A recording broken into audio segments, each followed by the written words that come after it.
Hello' everyone, এইফালে নামলৈ নাম গোৱাবলৈ ভকত আহিলে। এয়া মই ভিডিঅ'টো আৰম্ভ কৰি লৈছোঁ। এইফালে ভকতৰ কাৰণে চাহ দিবৰ কাৰণে যোগাৰ কৰা হৈছে।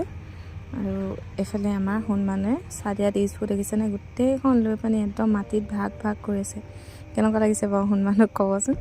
আৰু এইফালে মাহী ল'ৰাটো আকৌ ভিতৰলৈ আহিলোঁ, মানুহ নাই হোৱা, সেইটো কাৰণে নিজেই বাহিৰত ভকতে নাম গাই আছে। ভিতৰত মই মানে বেলুনখিনি ফুলাই লওঁ বোলো।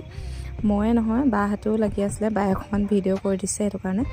আৰু সজালোঁ বাৰু মই এইখিনি বৰ ভালকৈ ইমান সজাবও পৰা নাই, পটাপট কৰা হৈছে যিহেতু ভকত নাম ভঙাই নাই হ'লে পটাপট কৰিছোঁ। আৰু এইফালে আমাৰ হনুমানো কেক কাটিবলৈ ৰেডি আছে। কেনেকুৱা হৈছে লাগিলে জনাব ছোৱালীজনী। আৰু এইফালে কেক কাটিবলৈ লৈছোঁ, বাপেককহে লাগে কেক কাটিবলৈ, সেইটো কাৰণে বাপেকক মাতি লৈছে। আৰু বৰ বেছি ভিডিঅ' কৰি থাকিব নোৱাৰিলোঁ, ইমানেই।